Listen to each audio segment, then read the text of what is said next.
నన్ను కలవడానికి కానీ దీనిలోకి కానీ దయచేసి రావద్దండి. Because I'm very much upset with the way results అంటారు. అంత చేసిన తర్వాత సరే ఎవడు పని చేయనోడికి అయితే ఏదో వచ్చిన 2 నెలలు మనకు వేయలేదు ఓటు అనుకుంటే ఒక రకం, కానీ బ్లడ్ అండ్ స్వెట్ అంతా పెట్టిన తర్వాత కూడా ఎన్నో ఇది చేసిన తర్వాత కూడా చేసిన తర్వాత నాకు నిజంగా ఫీల్ వెరీ అప్సెట్. సో నన్ను కలవడానికి కూడా దయచేసి నేను I want to come back, నేను దాని నుంచి బయటకు రావడానికి కూడా నాకు టైం పడుతుంది. నన్ను కలవడానికి కూడా దయచేసి కొన్ని రోజులు ఎవరు రావద్దండి. ఎందుకంటే ఎవరు కష్టపడలేదని నేను చెప్పటం లేదు, కార్యకర్తలు అందరూ కూడా బాగా కష్టపడినారు, చేసినారు. బట్ నేను అనుకున్నంత రిజల్ట్స్ రానప్పుడు డెఫినెట్ గా ఇట్స్ నన్ను చాలా సెట్ బ్యాక్ చేసింది, వెనకడుగు వేయాల్సి వచ్చింది. కాబట్టి దయచేసి నన్ను కలవడానికి కానీ దీనిలోకి కానీ కొన్ని రోజులు నన్ను let me live my own. ఇది ఎందుకంటే I spent my personal life, నా వ్యక్తిగత జీవితం అంతా చేశాను. మా వైఫ్, నా ఫ్యామిలీ లైఫ్తో కూడా నేను స్పెండ్ చేయడం జరిగింది. ఇంతకుముందు నేను చెప్పిన విధంగానే ఇప్పుడు రాత్రి 2 గంటలకు వస్తానే పొద్దున్నే 7 గంటలకు పోయేవాళ్ళు అనుకోండి. ఏదో కదొక చేయాలా అనే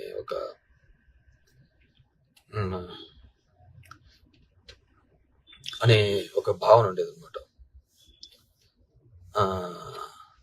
సో అలా చేశాను కాబట్టి రియల్లీ అప్సెట్. అంటే నేను కాదు, మా కుటుంబం అంతా చేసింది. పాపం I feel very sad about my wife. ఆమె ఎప్పుడైతే తిరిగి పెడతా ఉండేది. మా తమ్ముడు అలాగే డోర్ టు డోర్ వెళ్ళేవాడు.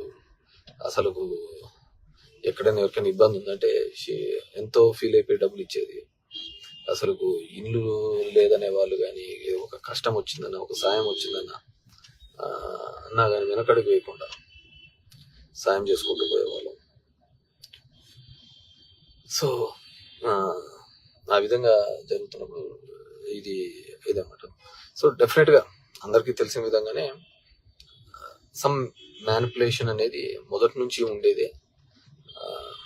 అది జరిగిందని బలంగా నమ్ముతున్నాం, కానీ సైంటిఫిక్ గా ప్రూవ్ చేయడానికి ఏదీ లేదనమాట. ఎందుకు చెప్తున్నానంటే, నువ్వు ఇప్పుడు డబ్బులు కట్టి ఈవీఎంస్ చెక్ చేసుకున్న దానికి వచ్చేది వాళ్ళ ఏజెన్సీని వస్తాడు, వాడు ఏం లేదనే చెప్తాడు. మనం కూడా ఏం చెప్పలేం కదా. సో అదొక అంశాన్ని. రెండోది, ఊర్లలో కూడా చిన్న గొడవలు. మా వాళ్ళందరూ అంటారు, అన్న మనం ఏమి అప్పుడు వచ్చినప్పుడు చేయలేదున్నా, ఈ న్యాయాలు చూస్తే ఇప్పుడు చూడున్నా ఇట్లా చేస్తున్నారు, ఇది అంటారు.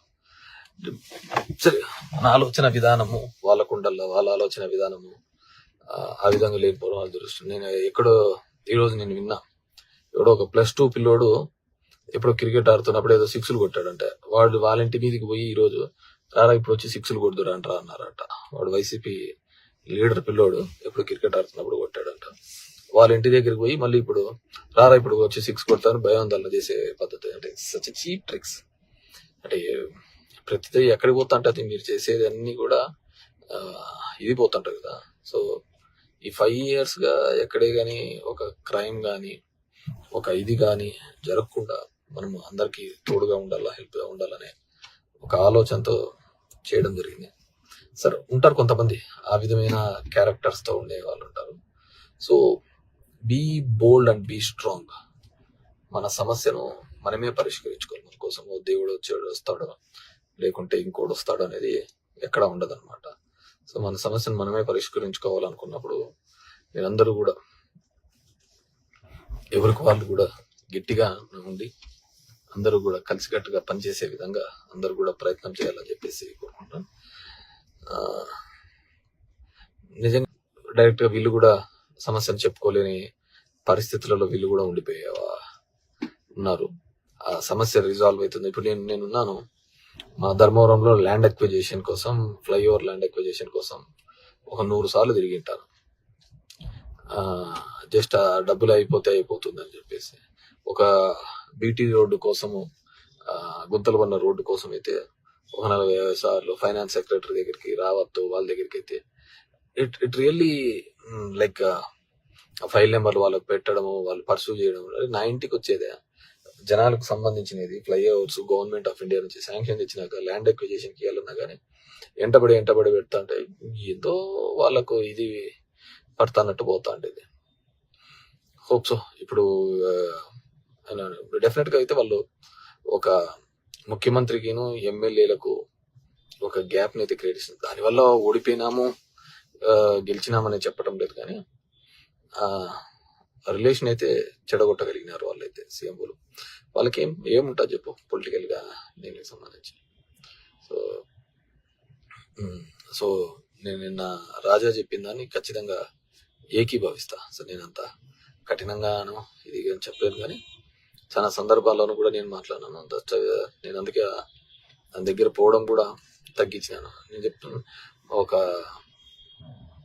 Flyover the government of India sanction 1 year, it took 1 year for them to give land acquisition amount. అంతా కలిసిన 15 కోట్లు 20 కోట్లు ఉండదు. దాన్ని ఇవ్వడానికి కూడా అంత టైం తీసుకొని చేసే కార్యక్రమం చేయడం జరిగింది అనమాట. సో అలా చాలా సందర్భాల్లోనూ కూడా చాలా ఈరోజు వాటిని అనుకోని కూడా ఇది ఇబ్బంది ఏం లేదు, కానీ అండ్ మేనిఫెస్టో దానికి సంబంధించి కూడా చాలా ఎక్స్పెక్టేషన్స్ పెట్టుకున్నారు మన వాళ్ళు. ఆ మేనిఫెస్టోను రీచ్ కూడా దాని చెప్తాడు, రుణమాఫీ చెప్తాడు, ఇంకోటి చెప్తాడు.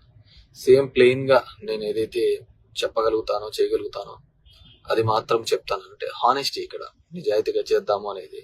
సో మామూలుగా అయితే 3,500 పెన్షన్ పెంచుతూ పోతానని అంటే ఒక మాట అయిపోయేది, కానీ 2028లో పెంచుతాను, 2029లో పెంచుతాను అని అదేదో డేట్స్ కూడా పెట్టి చెప్పడం జరిగింది. అవతల చూస్తే చంద్రబాబు 4,000 ఇస్తాను, 50 ఏళ్ళకే 4,000 ఇస్తాను, ఈ నెల నుంచి చేస్తాను అని చెప్పాలి కల్లా, సరే నువ్వు ఏ సంక్షేమం అయితే నువ్వు ఇద్దామనుకున్నావో అదే సంక్షేమం ఇప్పటి నుంచే ఇస్తామంటున్నారు కదా అని ఒక వీక్నెస్ కూడా ఉంటుంది కదా.